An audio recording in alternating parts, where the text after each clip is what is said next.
en toda la Argentina, y vamos a hablar de una cuestión que tiene que ver con la hidrovía también, porque alertan que la infraestructura de los puertos en el NEA limita el desarrollo de las economías de nuestra región y por ende también del resto del país, y por eso vamos a charlar en este caso con el ingeniero Benicio Zímula. Es docente de la Universidad Nacional del Nordeste y va a estar exponiendo justamente sobre las condiciones para el desarrollo sostenido de la recesión superior de la hidrovía Paraná-Paraguay. Él es ingeniero civil y en vías de comunicación.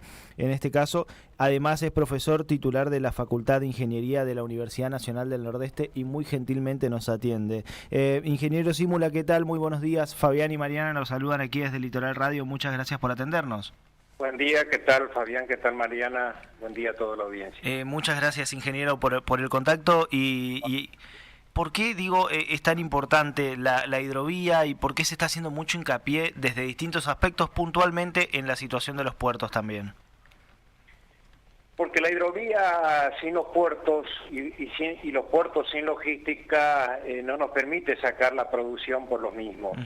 O sea, hoy se está trabajando en la hidrovía, se están haciendo permanentemente trabajos de dragado, de balizamiento, de adecuación de la curvatura de los ríos, por ejemplo, frente a Empedrado.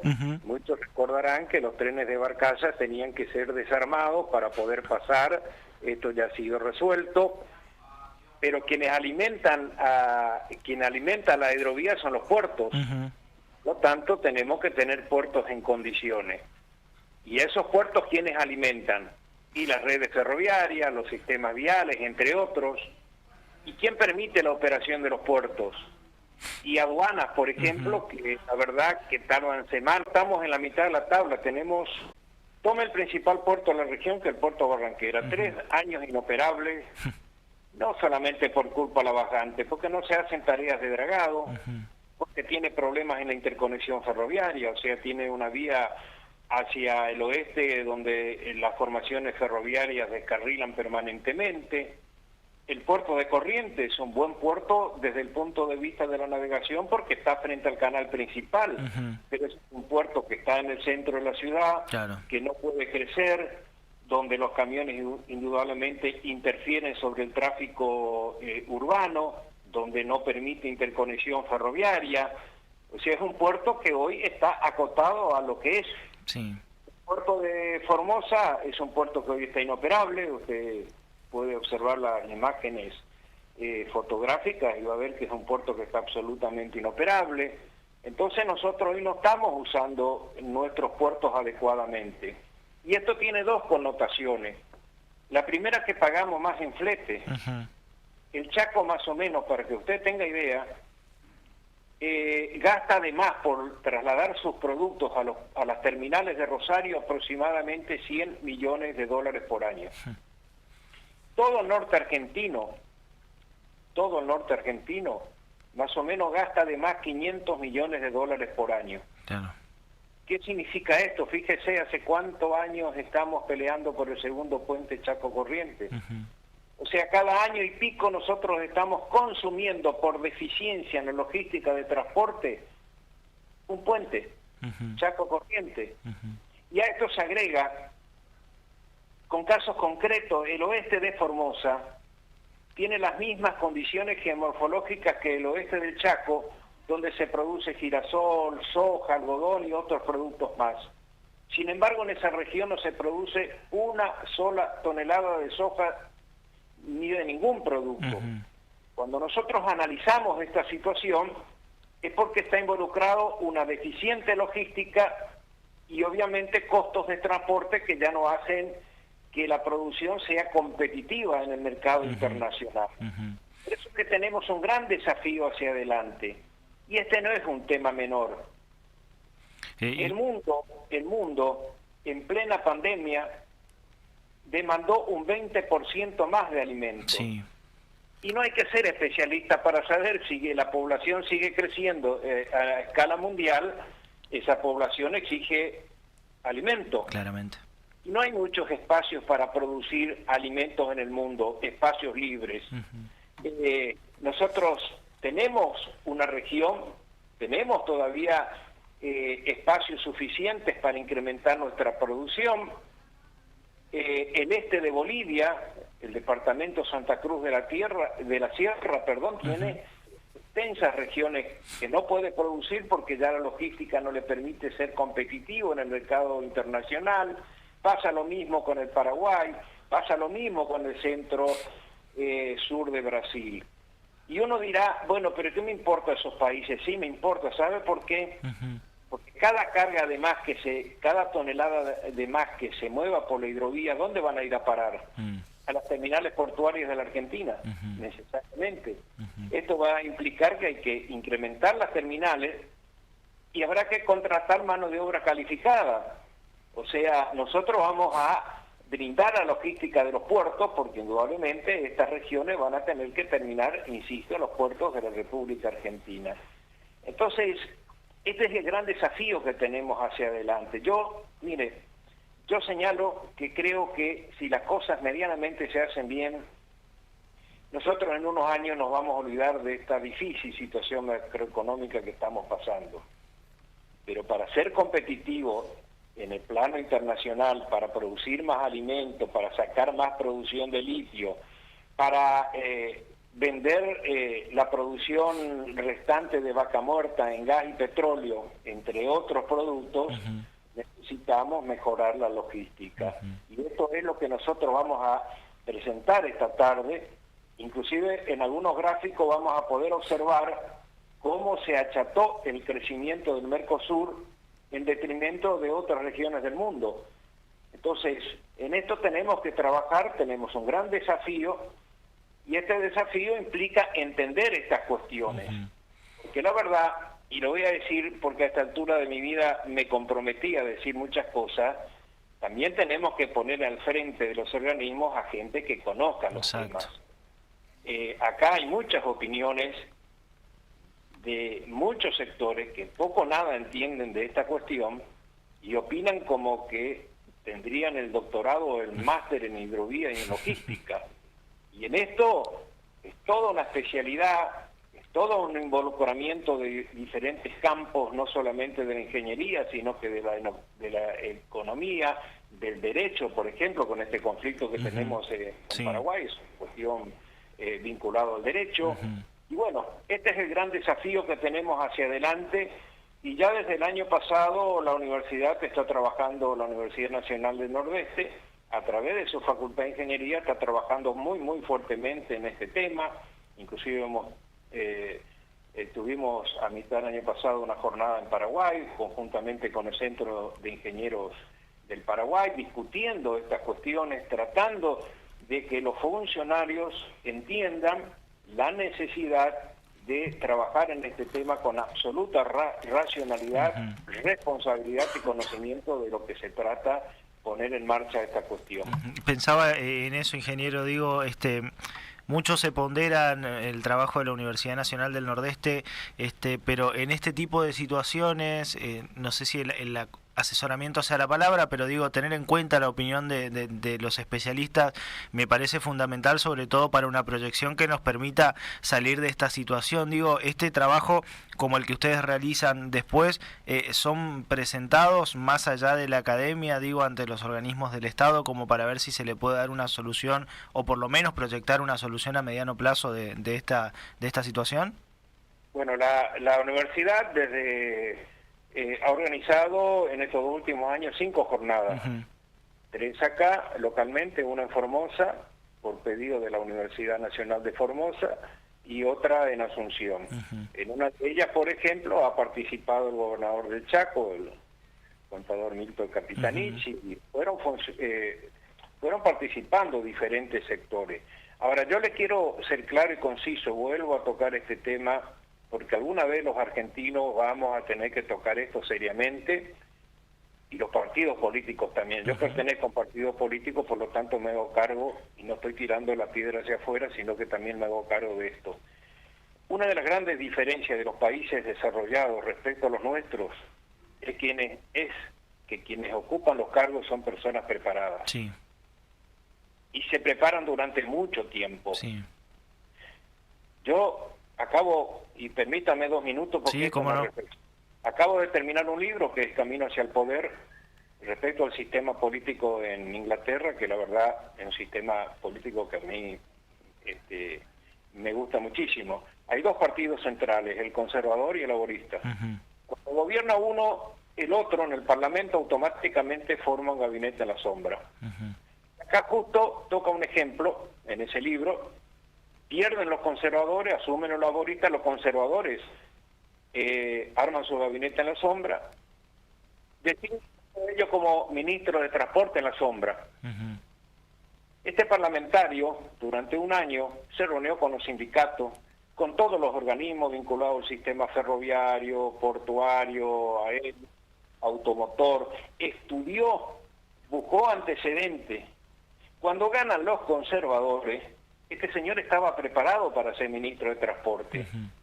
Acá, ¿qué pasa? Vamos a suponer que el 22 de octubre o vaya noviembre las elecciones nacionales. Sí.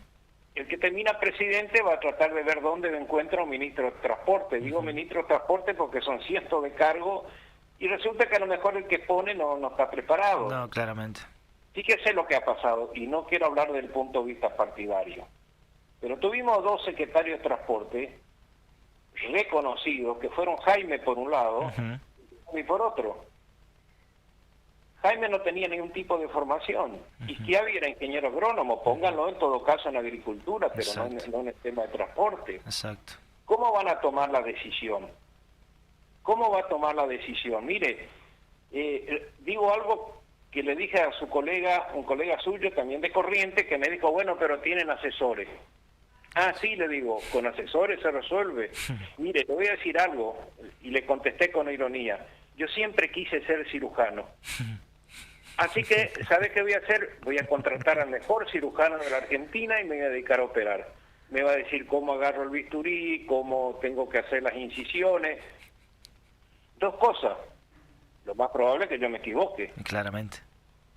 Y en segundo lugar, si tengo el mejor cirujano al lado mío, porque no opera él, porque voy a operar yo, ¿me entiende? Sí. Si el asesor sabe más que el ministro o el secretario, y pongámosle al asesor del secretario ministro. Esta es la gran diferencia. Usted analice los países del primer mundo y quienes ocupan los cargos tienen pertenencia política al partido gobernante. Son personas de un conocimiento donde no toman decisiones al azar o en función de algún asesor. Entonces, este también es uno de los desafíos que tenemos hacia adelante para que Argentina realmente sea un país que pueda resolver acabadamente las cosas, ¿no? Y vuelvo a insistir, el conflicto que tenemos en el Paraguay es producto de eso.